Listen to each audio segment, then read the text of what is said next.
Hello, everyone. Thank you so much for joining what's going to be a great program today.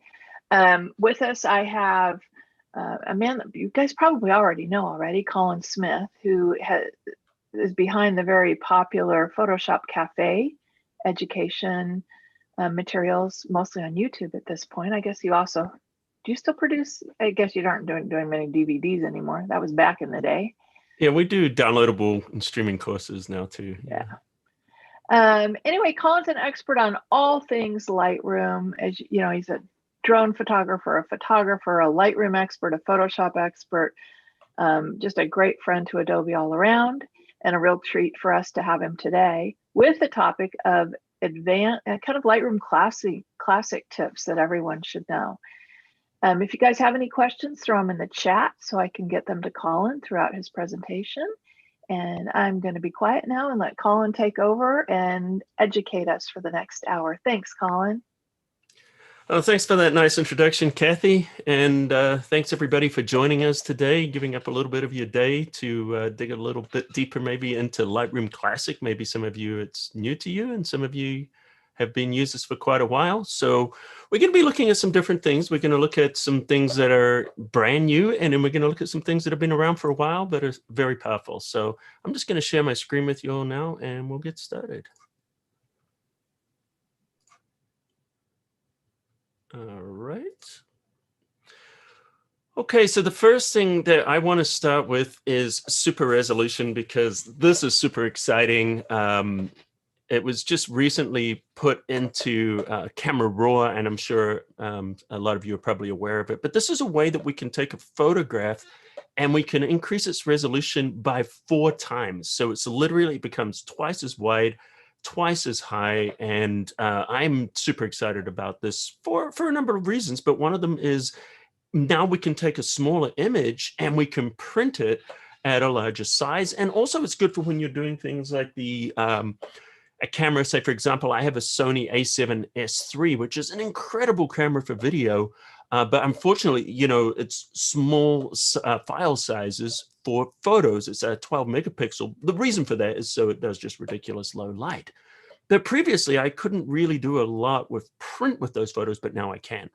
But anyway, let's have a look and see how this feature works. Now, I'm going to share this photo with you, which was taken a long time ago, like 7 years ago. And the reason I'm sharing this, it was one of my first ever drone images. And this was actually shot from a GoPro.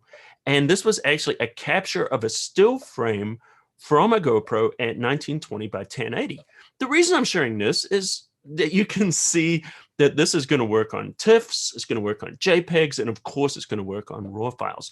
Now, this was actually part of a traveling gallery. I went around the world with DJI, and it was printed. My challenge was I was never able to print this as large as I would have liked, but now if you right-click and you go under Enhance, so this feature, as I said before, was put into Camera Raw, but now it's in Lightroom Classic. And when we click on Enhance, we have, and this filter, by the way, is the enhance is not new. This was actually put in earlier on. We had the raw detail. So if you're using a camera from Fuji, it actually does a better job of doing the X-Trans files and makes those sharper. But now we've added super resolution in here. And you can see the estimated time is going to be about 1 second for this to enhance it. Now, if I click and hold, this is what it would look like with pixelization. This is what it's going to look like when it's enhanced. Now I'm choosing the option to create stack. The reason I'm choosing this option is because it's going to create a new photo. It's not going to edit your original photo. Nothing in Lightroom Classic will alter your original photo. So everything remains non-destructive. But what it's going to do is it's going to create a brand new photo next to it and put it in a stack so it's convenient for me to find it. If you don't want it in a stack, turn that option off. All right, let's hit enhance. And this is going to happen very quickly, because, you know, it's a small file. And we can see, if you look down at the bottom here, notice the file name has now changed to edit enhanced.dng. So it's turned it into a DNG, and it's put enhanced in the end of the file name, so you know it's the new file. So if we click on the stack here, we can open up the 2 images, and I'm just going to nudge it over, and we can see there's our original. It's just an edit TIFF, and here's our new one, enhanced. So I'm just going to click on both of these, and we're going to open them up in the compare window. So we can see there they are. They look Very similar, right? Now, if we change our zoom to 100%, of course, we can see the big difference here. And remember, this is a still frame from video. So we're not even dealing with a high quality RAW file. But look at this. This is from, there's the original. There it is at 100%. And here it is with the new super resolution. You can see now it's much larger, which means if I wanted to print this, I could. So if we want to just have a look at the library, and we can go down, we can look at information on this photo. So if we look here, we can see it's 1920 by 1080. And then if I go over and we select our enhanced image, notice now it's 3840 by 2160, which is essentially a 4K image now. And when you print that, it looks just gorgeous. So let me just show you here. We're going to go into a different option. And, we could do things like, here's a shot I got of doing some motocross. And this is a RAW file shot from a Canon 5D Mark IV. And let me make sure I just select the one image. It will do multiple images at once, just so you know.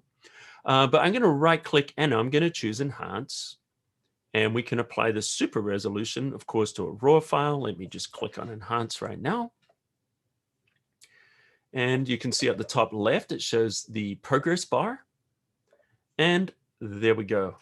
Now we've got our super resolution. So if you're not printing and maybe you want to crop this image, now notice it's 11,000 pixels across. So that means if I wanted to, not worry about everything, I want to crop in tighter now. Maybe I didn't have a close enough zoom lens. I can go in here and just crop this down. And now we've got a nice large image. If we look at it, even when it's cropped right now, let me just see where we are. All right, so now that we've cropped, we've still got a nice, decent sized image here. If I zoom in, you can see that we can go up to 100%. And this will enable you to, print it out. And of course, I haven't done any editing on this, so you can do all your editing and everything. And the nice thing is it's saved out as a DNG. So I still get to apply that nice raw edit to this. So that's super resolution. Kathy, do we have any questions on that particular topic? Not yet. So I think you can keep going. Your fans are chiming in to say hi, and everyone's talking about their rainy weather. Oh, hey, everybody. Not about how cool super resolution is. I think it's pretty cool, guys. Oh, yeah, it is cool. And once it's saved your bacon a couple of times, you guys will realize just how cool it is.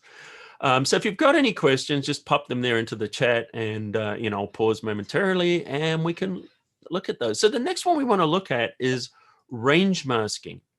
Range masking is an incredible tool that enables us to apply adjustments just where we want them inside of a Lightroom. And here, of course, we're inside Lightroom Classic. So here's a shot that I photographed just recently in Yosemite. It was my first trip away from lockdown. I'm very excited to get out. And I used a nice long lens here, which was a 200 millimeter, which was the longest I had at the time, and got this nice shot here from tunnel view. So I want to maybe adjust these a little bit. Maybe I want to darken down the sky or add a little more drama in there. And maybe I want to take this rock here, and I want to, and I believe that's El Capitan, and want to put like maybe a little bit of, just warm it up a little bit so it looks like there's a little bit more sun hitting it. So what we're going to do, of course, is go into the develop module. Now we're going to use our gradient tool.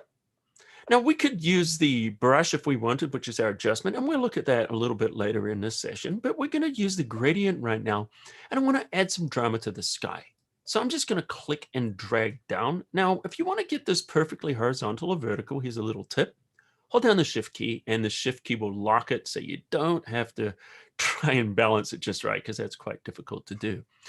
All right, so to move the whole thing, you just grab the point, and then you can drag this up or down, and you can position it. If you want to make the gradient more gradual, you just drag it up. And if you want to make it more abrupt, drag it down. All right, so what we're going to do is we're going to make some adjustments here. One of the things I love to do for clouds and sky is to use the dehaze. Dehaze is great for cutting through haze and glare, but also if you take it down a little bit, it just really makes clouds pop. So it's one of the things I just really love about this. And also I'm going to take my highlights and I'm going to drop those down a little bit because I want an ominous sky. Maybe even start to push it up a little into the purples, make it a little bit more aggressive, a bit more exciting, add some contrast. Now what I'm going to do is I'm going to pull this down just a little bit. And I'm going to also take exposure down. I'm not going to leave it with a really high exposure, but I want you to be able to clearly see what's going on. So just temporarily, I'm going to pull this exposure down. And notice what's happening. As I'm adjusting this, the sky's looking great, but it's also affecting our rocks or our mountain here. And we really don't want that. We want this to be protected. So the way that we can protect this is to go into the range masks. And if we go under range masks, we have a couple of different options. We have color and luminance. Color obviously is going to work based on color, which would work quite nicely with this rock being more red. And we'll use that in a moment, but I want to show you luminance as well so we can see both of these in action. So luminance is going to be based on brightness or darkness values. So that means that I can roll the effect away from the brighter areas of the photo, or I can roll them away from the darker areas. So in essence, we're doing luminosity masking. And if you want to do true luminosity masking with this, you can even push the left and the right in, target a particular range, and just get that adjustment exactly where you want. We're not going to do that in this tutorial because we could spend a lot of time on that. But what we're going to do is use it to roll away the adjustment on our rock. First thing we want to do is see where the luminance mask is affecting the photo. So we're going to choose the option to turn it on. And we can see with red, that means this adjustment is happening everywhere we see this red color. So we don't want it to affect over here. So how would we get rid of that? Well, if we go to the left, that's shadow. And as we pull it in, notice we can roll it away from the shadows. So that means everything to the left of this is now protected or unaffected. So we can see the adjustment's still going to happen in the red area, but not on the left. Now we can further refine this by using smoothness. If we take the smoothness to the left, we can get very, very precise with very sharp, crisp edges. If you want a more gradual result, move it the other way and it will blend in. So I want to get a little bit sharper. So we're going to move it about halfway to the left. And now if we turn off the luminance mask, we can see our original adjustment. And if I hit the backslash key, we can see before and after. And you can see, well, actually, I've got other adjustments going on there as well, so I don't want to turn all of those off. But you can see how it's affecting the sky and it's not affecting our rock so much. So what we want to do now is I'm going to apply a second gradient, and I'm going to show you how to do it with color. So we're just going to click on the gradient, and this applies our gradient adjustment. Now we're going to click again, and now I can apply a new one. Now I could have just gone to new. We've got three options here: edit, new, and brush. I could have chosen new, but I'm just in the habit of clicking the tool. That's how I like to do it. And then what I'm going to do is I'm going to apply the gradient over here. So I'm going to just drag this down. And now we're applying our adjustment. So I want to change the color. So let's warm this up. Now notice it's going the wrong way. Well, that's quite easy. All we need to do is just roll over, and then it becomes an arrow. And now we can have it going to the left, and now it's going that way. Or we can go up and down. It's entirely up to you how you want to do it. So I'm going to put it in this area. So we're just mainly affecting this area over there. And now what we're going to do is we're going to warm this up a lot. Notice it's affecting the entire image right now. So what we're going to do now is go down to our range mask, and we're going to turn it on. And so we can apply another range mask to this image. This time we're using color. So with color selected, we're going to choose our eyedropper, and then we want to choose the color that we want to include. So click and drag, and this will select the areas of red. Notice how immediately it disappeared from the sky and just started affecting our red area. So let me just show you. Watch the left-hand side there. And as I do that, notice it's just affecting there. However, we are getting a little bit down here because there's a little bit of red in there as well. And notice a little bit up in the sky there because there was a little bit of red in that sky. Not a lot. You might not notice it in the sky. But let's see what we can do. Let's just increase that a little bit. Let's pop the exposure just a touch so we can really light this up. And if there are areas you don't want to include, such as the sky here, we can go under brush. And in the brush, notice it says plus. If I held down the Alt or the Option key, now it turns to minus. And with that key held down, I'm hitting the bracket key to make it larger, and I can just paint that away from the areas I don't want it to appear. So if it's down here and you don't want it, notice that you can just go down there. Look at that. I'm just quickly painting that away from the area that we don't want. Now we're getting close to that edge. If we go and we turn on auto mask, that should protect it on that edge. There we go. And so auto mask will also detect an edge. So using all these automatic masking tools, we've used the range masking for color and luminosity, and we've used the auto mask for the subtractive adjustment. And you can notice here that we're able to adjust all the different portions of this photograph independently without the need to go into Photoshop and do any masking or anything like that. All right, so that's the range masks, incredibly powerful tools. Kathy, do we have any questions on range masks? I'm not seeing any on range masks, but we now have a bunch on super resolution. So let's go in the way back machine, not that far back, and I'll ask you some super resolution questions. So Michael asks, do you recommend that you do super resolution up front or after all your other edits? That's a great question. And my answer to that is I would do it afterwards, because generally, changing resolution or cropping or sharpening, these are all the kinds of things you should do after all your other adjustments. All right, thank you. Another question came in from Robert. He asks, how does super resolution deal with sharpness? So it just uses, what it does is it uses Adobe's AI. So it uses Adobe Sensei. So it's not doing, your traditional image, up resolution, where it's, where it's sharpening and doing different things like that. Literally what it's doing is the AI is looking at the photograph. It's understanding what it is, so it knows, okay, this is a sky, this is a building, this is a power line. And then it's actually rebuilding all the pixels. So when you're looking at the photos, different photos give different results. I've actually found it works quite well, with aerial photography, because, also working on a low resolution. And when you get in nice and tight there, you can see it actually does a good job of reducing things like moires and JPEG artifacts and things like that as well. So it doesn't necessarily just apply a certain amount of sharpening as it does, it actually rebuilds the entire photo. All right, thank you, Math, for making that happen, right? Oh, yeah. Janet asks, does enhance add detail or does it enlarge the detail that's already there? So there's two things going on. Enhance itself will recalculate a raw conversion. So say, for example, if you were using, once again, it really works on the Fuji cameras with the X-Trans. It's actually going to create a crisper and a sharper image with higher detail.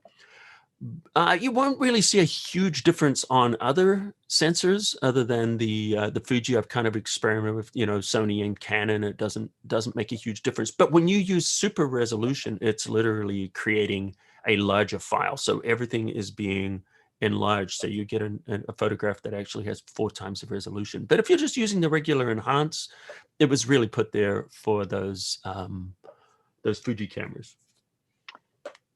I think I know the answer to this one, but Joe asks, will this improve photos taken as JPEG with iPhones?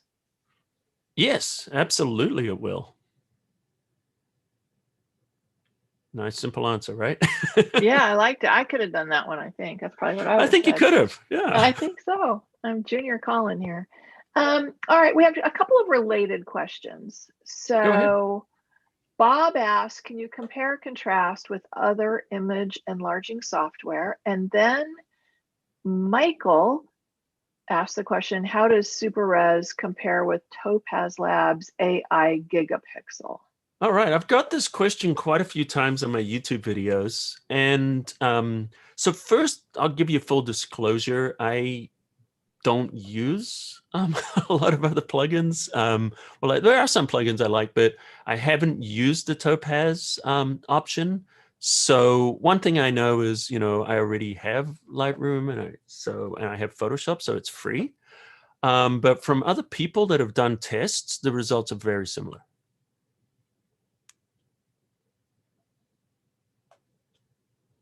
Great, thank you. Another questions. Can you run enhance or super resolution multiple times, or do you just kind of do it once and that's as good as it's going to get?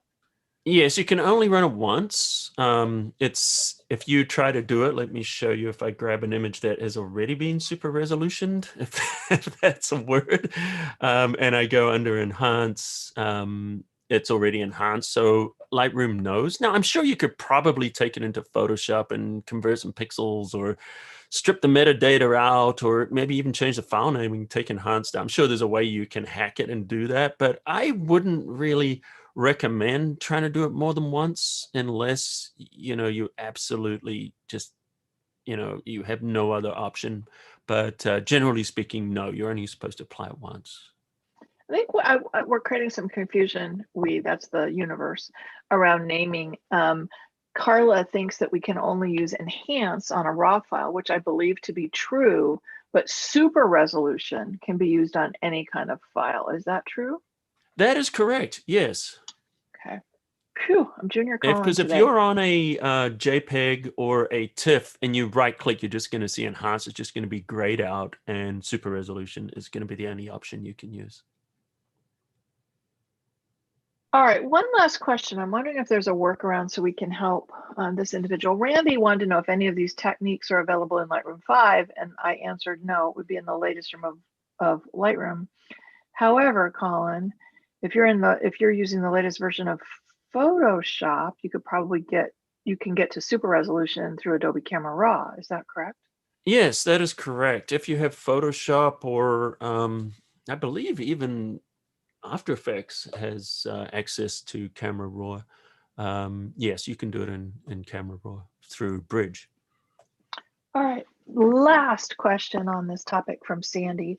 How does super resolution work with iPhone photos, and would you still do it after adjustments? I can give you the honest answer. I don't know because I've never tried using it from my iPhone photos, because what I use an iPhone for, this resolution is actually sufficient for me. If I'm going to want to do bigger things, I use my big camera. So yeah, I haven't tested it. But I would, I actually want to just back up a little bit, where I said, you should use a super resolution afterwards. I mean, you could probably do it either way and not really see a big difference yourself, because the fact it's working on DNG file, it's non-destructive edit. So I think you would be very hard pressed to actually see the difference between looking at it, the before and after, but it's always a good practice to do those kind of things at the end. All right, time for the next area. So now we're going to move into something a little bit different. We're going to be doing dodging and burning inside of Lightroom Classic. Now, Lightroom Classic is actually capable of doing a lot more than people realize with this adjustment brush. It's actually very, very powerful. I don't think I have the time to go and get too granular with this, which I would love to do. I actually did a session at the Lightroom Virtual Summit on this and spent quite a bit of time on it. But people were very surprised at what you can do using this adjustment brush. And specifically, I'm talking about adding depth to a photograph. So generally speaking, you would think you have to go into Photoshop to add that surface, where things don't look flat, they look a little deeper. But this tool is really, really powerful. So what we're going to do is we're going to choose the adjustment brush. And then when you do, let me just tap one more time, just so you can see. Notice it shows our basic panel. And then when you choose these localized adjustment tools, any of these tools, you notice that this will pop open. So your settings are still there, But what this is doing is applying the settings just where you paint. So right now, if I make adjustments, nothing's going to happen because I haven't applied any brush strokes yet. So the first thing you want to do, notice you see there's a little plus there. So what I want to do is I want to begin to paint, but I don't want this point, because see the point there? If I start to use different, because we can do different types of adjustments of the brush, so you can apply more than one. And what you don't want is you don't want that point right over the middle of the image you're working on, because it can get in the way. So this is what I do. If I'm going to be burning, which is going to be darkening, I'm going to take it up to the top left, and I'm just going to tap there on the top left. Now, nothing has changed yet. I haven't done any masking, but what I've done is I've dropped my point. And I'm going to be painting in this area, but my point is now out of the way, so it's not going to be getting in my way. And what I'm going to do is I'm going to go down to these settings. These are the settings that we're going to be using with the brush. I'm also going to make just an initial adjustment. Now, these adjustments don't matter. We can change these at any time. But I just want to make an initial adjustment so we can see what starts to happen. Now, I'm going to turn on auto mask. And we'll talk about the density and the flow in just a second. I'm just going to pull those down a little bit for now. And we can imagine the light is coming from the top left, because you can see this is the brighter part. Bottom right is going to be in shadow. So I'm just going to start to paint a little bit, and I'll get into the explanation in just a second. But notice what I'm doing here is I'm painting in some shadow, just a little bit. Now, this also works really well for Lightroom on the iPad because it supports the Apple Pencil and pen pressure. So just throwing that in there, because if you guys have Lightroom Classic, you also have access to that tool. All right, so notice what we've done there is we've just added a little bit of shadow. Now, I want to do a highlight on the other side. This is going to give us that feeling of depth. So we're going to add a new brush. So just go to the top, choose new. And once again, I don't want to tap in the middle because I don't want the brush in the way. So I'm going to tap up here in the top left, top right, I'm sorry. And that's going to be adding another brush. And this time I'm going to turn the exposure up. And let's go down and make sure that our auto mask is turned on to protect those edges. And now I'm just going to paint for a little bit of highlight. All right, so just quickly just painting on that. And notice what's starting to happen now. Instead of a flat disc, we're starting to get something now that looks a little bit more like an egg or something rounded. Now, let me explain and just kind of unpack a lot of what has happened here, because this is going to really help you understand the tool. On the top left, we added that point. So that means if I want to adjust the shadows, I just tap. And then when I tap, notice it's going to change us to that other brush stroke. And if we go down here, you can see that. See, the exposure was turned down. So now we're going to be editing that brush stroke. So if I want to apply a little bit more flow, and we'll talk about flow and density in just a second, and I'm going to increase the density a little bit, and I'm going to go closer to that edge. Now I can apply a little bit of darker. See that? So now we're getting some darker shadow. And then if we wanted to go onto the highlight side again, watch these adjustments. Remember, we tapped that one. Tap on the one on the top right. And now we're back and we're working with our highlights again. You can see that's the selected pin. So you can add multiple pins and you can paint with light and shadow all over your photo. I'm going to increase the density again. And now I'm going to go around the edge there and I'm going to hit that with some really bright highlights. I went a little bit over. You can fix that, but we're not trying to get that perfect right now. All I want to do is demonstrate, see how we're adding dimension to this. It's a little bit flat in the middle because it's 50% gray. So, we could use a small amount. Let's drop that, keep the density, drop our flow down. And, we could just start to just touch that a little bit. Look at that. And now we start to smoothen that out. Okay, let me explain to you what the difference is between flow and density. Feather, of course, is, how soft it is. I think that's self-explanatory with size. But feather and flow, a lot of people get a little confused. So what I'm going to do is I'm going to create a brand new brush, and we're going to tap. Let's just tap in the middle. This would be a 50% gray. Notice how I strategically place those points. It's something you might want to consider doing. I'm going to turn this exposure all the way down, and we're just going to use this for demonstration purposes. So if I turn the flow all the way up and I turn the density all the way up, what's going to happen is I'm going to paint just very dark. And it's like I'm painting, but I'm not actually painting. I'm painting with an adjustment. And remember, you can change these adjustments at any time.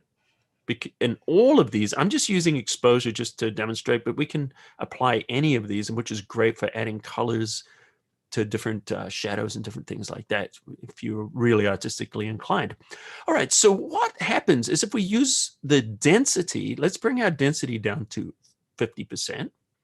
And if I paint over here, what it's going to do is it's going to give us a 50% gray. So what density does is it gives us our target darkness or target amount of this mask. So if I tap here, you can see it's a mask. See that red that we saw earlier on when we were using the range masking? This is exactly what happens. It applies a mask, and then we can do whatever adjustments we want. When we turn that density up, that mask is at full strength. When we turn it to 50, that mask is now at 50%. But what makes this unique is generally when you're painting, you know, if you have 50% and you apply another 50% on top of it, it's going to go to 100%. If you take 100% and you apply 50 on top, of course, that's going to keep it at 100, right? Because you can't change it. But in density, I can paint and will actually lighten it. So what it's going to do is it's going to take it to that target area. So if I pull that target area down to 10%, I say, you know what? I want to work my way up to 10% or work my way down. And this is great because you can undo things and you can get things exactly how you want. Okay, so what makes this different than flow? So density tells us where we want to go. This is our destination. The flow determines how fast we get there. So if I have density and flow at 100 and I paint, we get black. If I take my flow down to about 7, we keep the density. As I apply brush strokes, notice I've got to start applying a lot of brush strokes, and slowly this gets darker until eventually that's going to go all the way up to 100. It's going to take forever to get there because I've got auto mask turned on. And also, of course, that flow is low. If we turn the flow up higher, it's going to get there quicker. Notice this. So eventually it'll get to the same place. Same with 50%. You know, so now I want to lighten this. So the good thing about this is it just enables you to create these beautiful, beautiful, smooth blends. Look at this. And you can change that density and you can change that flow and get there very, very smoothly. So that's an incredibly powerful tool, and I'm absolutely in love with it. All right, so now that I've demonstrated to you exactly how that works in theory, let's just do a quick adjustment to a photograph. I won't spend a lot of time because I don't want to spend the entire session on this, which I really easily could. So we're just going to turn our exposure up a little bit, just do some preliminary adjustments. I'm going to take my highlights down. Now, one of the things I like to do is I like to use the highlight as a recovery slider for the bright areas, and I use the shadow as a recovery for the lighter, for the darker areas. So generally, if I'm going to be doing dodging and burning, I like to pull the highlights all the way to the left and even reduce the contrast. So that what it's doing is it's giving me a very, very flat photo, and this is going to enable me to add that shadow and highlight with the adjustment brush and be much more effective. So we're choosing the brush. Now remember what I told you before, we want to do the shadow. I'm tapping on the top left.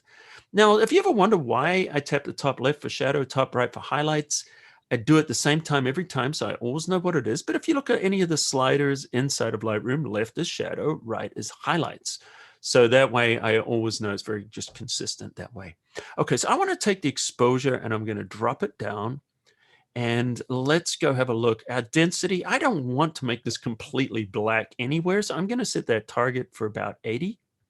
And the flow is going to get there pretty quickly. Now, if I was doing this on my own and, you know, not trying to just do a demo with limited time, I might drop this to a lower amount, maybe around about 10 or 15, and just very slowly do it. But in this case, we want to get there quickly. So I want to show you guys, how this works. So I'm going into these areas and notice what I'm doing. This image right now is flat. Now, I'm remembering that the light is coming from here. You can tell because of the shadow. Look for the shadows in the photo. You can see that's bright. That means the light's that direction. Out to the ocean, shadows this side. So think about that. These places, the areas that are pointing towards the light are going to be lighter. The areas going away are going to be shadows. And those areas that are flat, if I paint them into shadow, it's going to make it go further away. So we're adding depth. And the way we're adding depth is just like if we want something to recede, we darken it. If we want it to come forward, we lighten it. And it's just a very basic principle. If any of you have ever studied art, painters and artists use this principle. So it's definitely not something I invented. It's been used for a long time. And, you know, of course, all of you who do dodging and burning, you're familiar with this. So what we're doing is we're just adding some depth here very quickly. So if we look at these areas, it's doing a couple of things. One, it's simplifying the shapes. And two, it's giving that depth and definition and making things look more three-dimensional, which is, you know, very, very important. So we can see, you know, what's happening here. It's starting to get that nice depth there. That's looking nice. So why don't we go in and do the same thing? We're going to hit new. We're going to tap on the highlights. And this is where this really comes to life. And we're going to add our light. Now, sometimes when I add the light, I like to just boost it just a little bit into the warmth. Not a lot, just a little bit. And this is going to, you know, just warm that up a little bit. So here we go. We're getting some light. It's going to hit here. And now we're literally painting with light. Now, if this is a little strong, which it is, we can adjust it later. And once again, I'm doing this much quicker than I would in on an actual photo if I was crafting that photo. Let's get a little light here. It looks kind of nice. And see what we're doing. See how it's adding that depth here. Instead of this looking like a flat photo now, it's starting to have depth. It's starting to look more three-dimensional. It pops. So if you've ever seen those photos and, you know, and they're just really popping, you wonder how they do it. It's done with dodging and burning. I use it all the time. You know, a little bit of light there in the ocean. And you could literally, you know, have the light flooding in and you can completely relight a photograph if you want. And if I hit the before, of course, there's our brightness adjustments as well. But then we tap after, you can see what's going on. Let me just show you the exposure. So if it's too bright, now we can adjust it.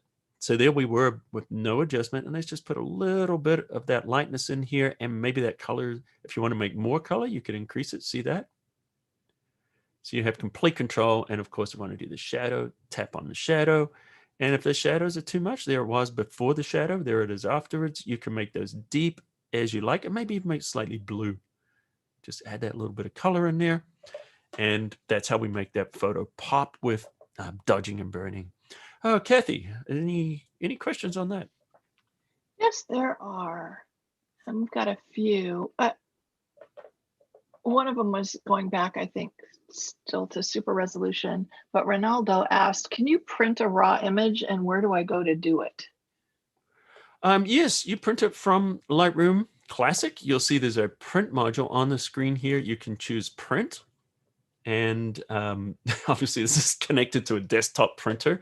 Right now, that's my laser printer. So I wouldn't be printing from that. I'd be printing to my Epson. But you would basically just go under your print settings, and under your print settings, you'll choose your printer, which I don't have my Epson connected at the moment. But you would choose that, and then you could go under your page setup. Under your page setup, you know, this is, you know, we choose your page size and also the profile for the paper if you want a really accurate print.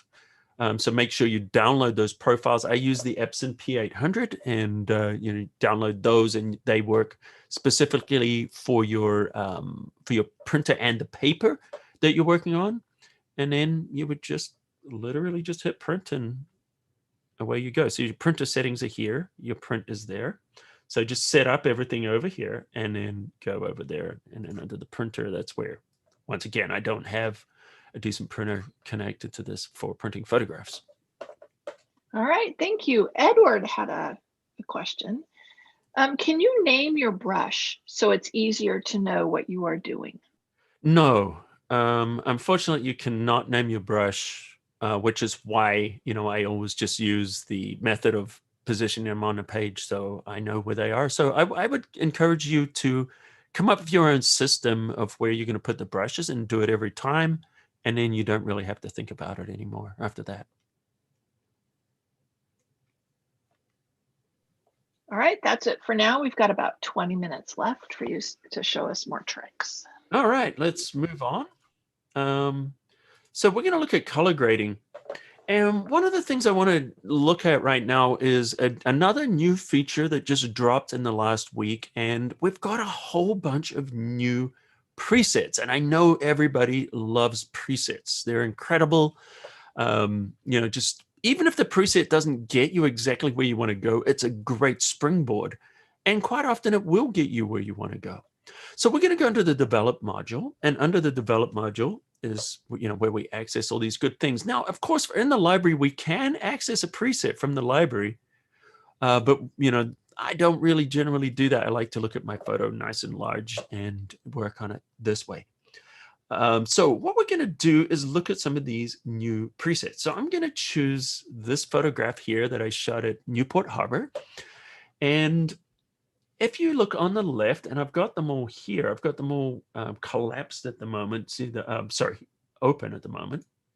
So I'm just going to pop these down now, as I believe if I hold the, there we go. I'm just going to pop them all closed just so I can show you all of those.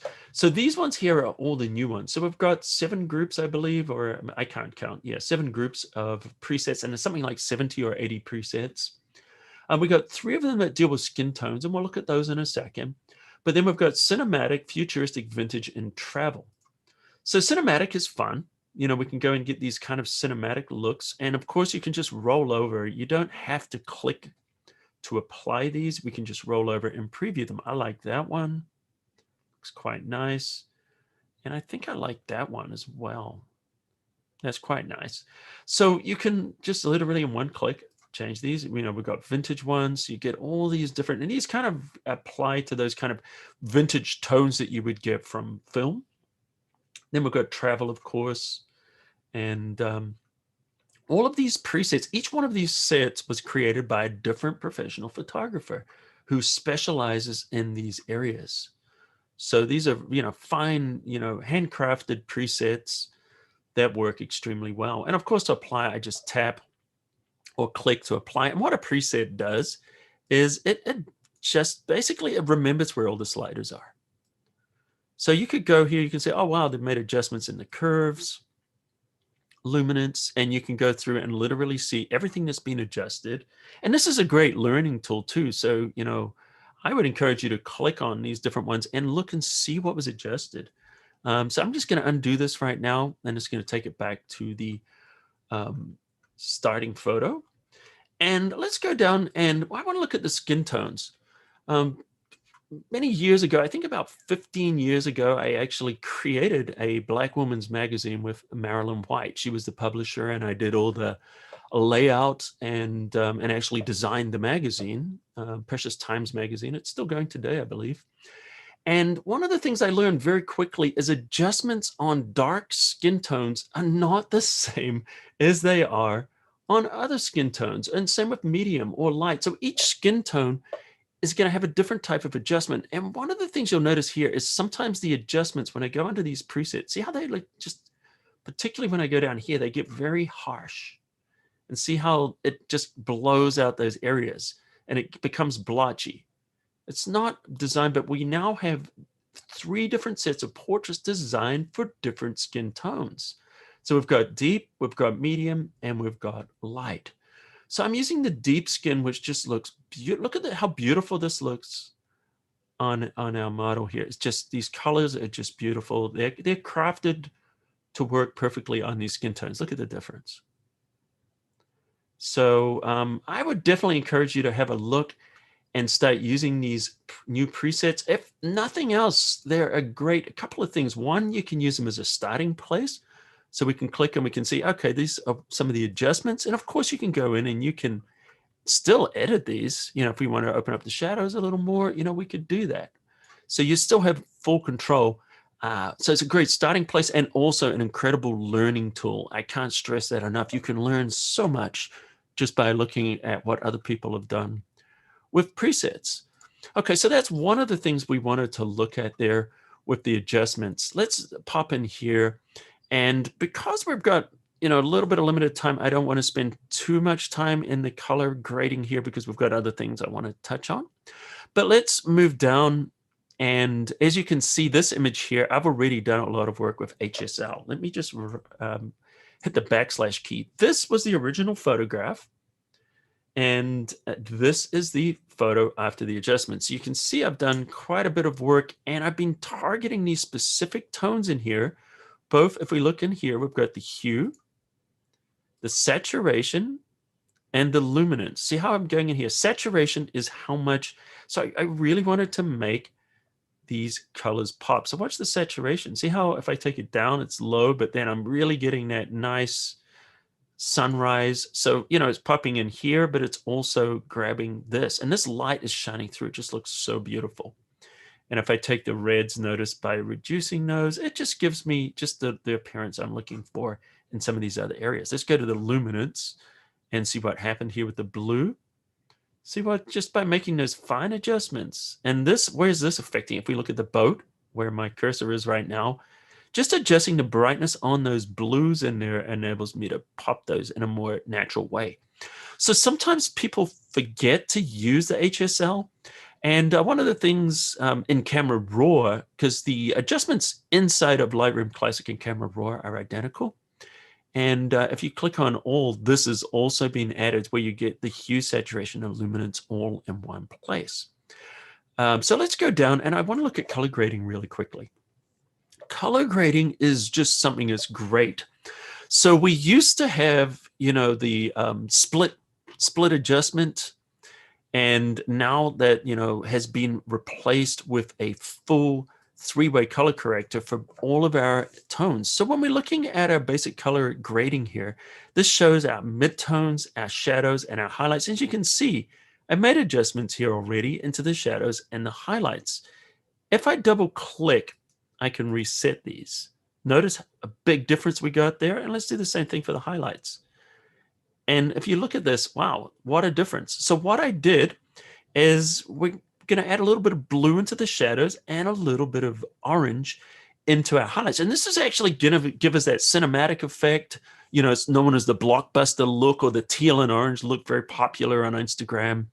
And we can easily accomplish this now. And we can do it right here in this window. But if you want more control, choose the shadows, and we're going to start with the shadows. And I'm just going to drag this into the teals or the blues. Notice how just the shadow tones are being affected. I'm going to go really hard because I want to show you something that's interesting. So we're going quite high here. Now, if we use the balance, what it does is it enables us to decide. If we go to the left, it's going to affect the whole image. As we move it to the right, it rolls it off the highlights, rolls it off the midtones, and now it only affects the darkest of the shadows. So you can target how deep you want to adjust it. So I want to just hit the more deep areas, and let's pull that back a little bit. And by the way, here's a little tip. If you hold down the shift key, you can keep the hue the same, which is the color, and now it's only moving the saturation. So I'm just going to pull that in a little bit, and I'm just adding blue into the deepest shadows. Now, if we want to go to the highlights, we can do the same thing. Now, let's change our hue, and we're going to go into those yellows or those oranges right now. Now, if I hold down the Control or Command key, notice only the hue is being changed now. So I went to an initial value, and now I'm just moving. I want to say, hey, you know what? Let's get the exact color we want. And then when I release, everything will be available. Hold down our Shift key, and now we can just dial in how much of that yellow do we want to add. So I'm going to add it there, and once again, we're going to take our blending, pull it back a little bit. And let's take our balance back a little bit. And now we're just getting it exactly where we want it. So we're able to quite easily go in and use this. Now, if you wanted to apply another tone here into the midtones, you could do that. Now, a little tip is the blending. If you're going to be using midtones, you want to take that blending down to the left. What that means is it's going to keep things in their zone more. So if you're going to be using a midtone and you don't want to have an influence from the other colors. See what happens here in the midtones as I take that blending down, those other colors are not bleeding in there as much. Whereas when I go up, they are. So you can control that blending there, which creates just more separation between the different tones. And that kind of enables us to do that. And it, just enables you to dial it in. So this is just so much better than the split toning that used to be there. We just got so much more control. And once again, this also works with presets. So if you've got something you liked, and we can just create a preset, and we'll call this split. And you can just dial that up anytime. Just go into your user presets, and it'll be there wherever I put that split. It's in there somewhere. Don't want to spend time looking for it, but so you can literally just go in there and just pull back that preset later, and just reuse that over and over again. So that's using our color grading. All right. So if we've got any questions, I can look at those questions. Otherwise, we can move on to something else. Kathy? Yeah, I've got a couple of questions, and then we've got, 1:21? We've got 9 minutes left. Okay. Adele asked if you could explain the differences between presets and profiles. And let me also say, Adele, that on Thursday at the same time, we have an entire hour dedicated to presets. So you could also learn more there. But Colin, if you want to give a quick answer on the difference. Yes, sure. The big, I definitely recommend you watch that session. It was going to go in depth, but the biggest difference between a profile and a preset is if you use a preset, like I'm going to do it here, what it does is it changes the settings. See all these sliders, the adjustments are changed. If I hit reset here, notice that everything is zeroed out. The minute I hit a preset, let's do it again, it changes the sliders and everything. So that means that if you're working with a lighter or a darker image, it's not respecting that. It's just applying that preset, and then you have to go through and make sure it works on your particular photo. So let me just hit reset here. And if you go under a profile, now, of course, the profiles you can use LUTs and other things. I'm not going to get into all of that because, once again, there's a whole session coming up, but you can choose your color profile. And maybe we like this landscape profile or the color. Notice how it's changing the way the photo looks. And these are, very subtle profiles. Of course, we can go in. I've created my own profiles, so if you want these more, you can get very creative with them, like I have here, just to let you know. And the thing is, once you can, of course, dial in the amount of that you want to put in. But the difference with this is once I go away, notice that everything is still zeroed out. So it doesn't influence those sliders. And of course, that gives us a lot of advantages because that means that we can apply that profile. Like once we've made the adjustments, you get your photo exactly how you want it, and then you want to go into your profiles. It's not going to blow out your settings, whereas presets will. All right. Thank you for that. One last question before we move on. Alexis asked, are presets available in Camera Raw? Yes. In fact, one of the nice things recently is everything is synced. So if you create a preset inside or a profile inside of Camera Raw, that will now automatically appear inside of Lightroom Classic. And the same thing is if you create one here inside of Lightroom Classic, all you got to do is go to Camera Raw, and that is going to be there automatically added. So really welcome, addition. All right, so why don't we move on? Got a couple of other things we're going to just kind of touch on.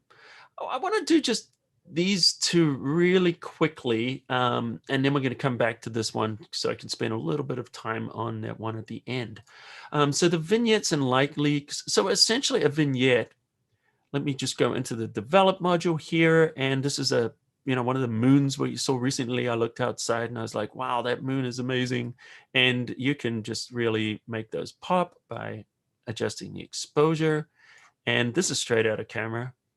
Just so cool. We just had some amazing ones. Unfortunately, the wildfires do add to the effect. So maybe there's a silver lining from those, not much of one, but so we get this really dramatic look. And now I want to create a vignette. So generally what you would do is you would go all the way to the, you could go into the camera lens, but you don't want to use the vignettes here, because what those vignettes are going to do is just essentially just do the very, very edges. And if you've made any adjustments or you crop it, those vignettes are going to disappear. So if you want to do it for a special effect, you want to go under the effects and use the post crop vignette. And then we can, darken this line and we can change the midpoint. We've got a certain amount of control. And a lot of the time that works well. But sometimes if you want to create that vignette and you don't want it to be centered and you want a little bit more control, is we're going to use the radial tool. Now, of course, the radial tool has many more uses, but we're going to use it for a vignette right now. But we're going to use it for a vignette of this shape. So now we get to make the adjustments. Notice if I darken this, it darkens outside. So this will work just like a vignette. You can change the shape of it. You can change the angle. You can change the position. You can even add more than one. So what I'm going to do in this one is I'm going to just warm this up a little bit, just make it a little bit more ominous and create just a, more interesting kind of result. Definitely not, for purists in this case, we're going for a stylistic kind of a feel. And so that's one of the nice things about that. And of course, we can adjust anything in here. Let's take those blacks down a little bit more. Actually, let's do the clarity. Make those clouds just pop. And so what it's doing is just adjusting it and that area outside of that that area. Of course, we can invert it. So we can do just inside, we can do outside, and then feather, of course, will give us a hard edge or a very, very soft gradual edge. And in this case, I would turn the feather all the way up. And that's what we're doing with the radial. That would be before and after. So you can apply that so the moon in that area still remains blue. And let me just show you something else which is related to that under the library here, and that was the light leaks. So if you wanted to create an effect such as a light leak effect, we're essentially using the same tool. And looks like I just added one. To get rid of it, just hit the delete key. Let's just start fresh. And all I'm going to do is just drag out a little oval here and adjust the exposure. Now we want to invert this. So we just want to go inside and maybe put a little bit of color. So this is going to give us that, light leak, like that Holga effect. Now, all we need to do is put that at the edge. We can right click and we can choose duplicate. So this enables us to create duplicates of this.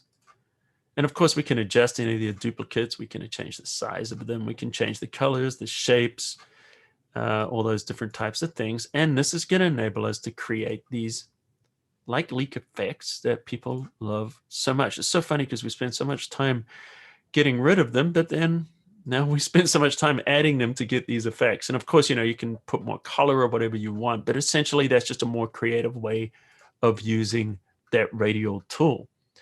So what I want to do, unless we've got any pressing questions, Kathy, I'm just going to finish up with our making a sky adjustment. Yeah, we've got just 2 minutes, so show the speed edit sky All right, adjustment. so here we go. We've got the shot that I did in Yosemite just recently, and we're just kind of putting together a little bit of the different things that we've learned. So what I want to do is grab my gradient and I want to darken the sky. Now the whole image, I could probably, let me just recover the highlights just a little bit, shadows just a touch, and warm it up just a little bit. And then we're going to apply our gradient. We're just going down a little bit. And notice as we do that, we can go in and we can adjust our exposure and we can get things exactly how we want. Now we can fix this with range masking because notice it's starting to get into the tops there, or we can just choose the brush. And I'm just using the minus brush right now, holding down the Alt or the Option key, and I could just paint those away. That's another way of doing that. Although I didn't really mind it too much. Actually, it probably looked better with a little bit of that adjustment on there. Actually, it didn't look bad. But maybe the foreground, you don't want it on there. And then when you get into areas like this, we could go in and of course we could use our brush. And I'm just painting over here because we've got that weird color saturation going in here. What I would do is I just double click to reset everything and then take the saturation, pull it all the way down. And what it does is it removes the color. And then we're just going to go in here under the range masking. We're going to use our luminance in the range masking, turn on show luminance mask. And we could adjust. I notice I didn't apply it to the whole thing, but let's go here. And just for the sake of time, I'm just going to quickly, I realize that my flow and density wasn't turned up, but I think you guys understand what I'm trying to do here. Let's just go in and paint that. There we go. Just quickly paint it. And then what you're going to do is use that luminance mask to just target. There we go. See what we're doing now is we're just targeting those trees. And, you know, if I had more time, I would refine it a little bit better, but I think you guys understand what I'm doing. And click away and notice the color cast is now gone. So if we look at this before, you can see there, and if we reset everything, one of the things you get is see how these little parts of the tree, the branches were getting lost, they were blooming, but we were able to completely recover them and recover all the color. All right, Kathy. Wow, that hour went really, really fast. Yes, it And did. we have one final question from Edward. Yes, if you use the radial brush, then crop, will it adjust like the post-crop effect works? Yes, I believe it will. And let's just prove it right now. Let's go in here and create something really just dramatic, and we'll invert that, and let's crop it, and I believe it will, but let's just show you right there. See that? It will just stay right where it was. Wow, you gotta love the Photoshop and Lightroom engineers and their math skills that make all that happen. Yes, and everything is Marvel. non-destructive. Yeah. Yeah, I just marvel at it every time. Well, everyone, thank you so much for attending. You can rewatch this at any time at the same link. Colin, thank you so much for being here today. Really appreciate you taking time out of your day to educate all of us.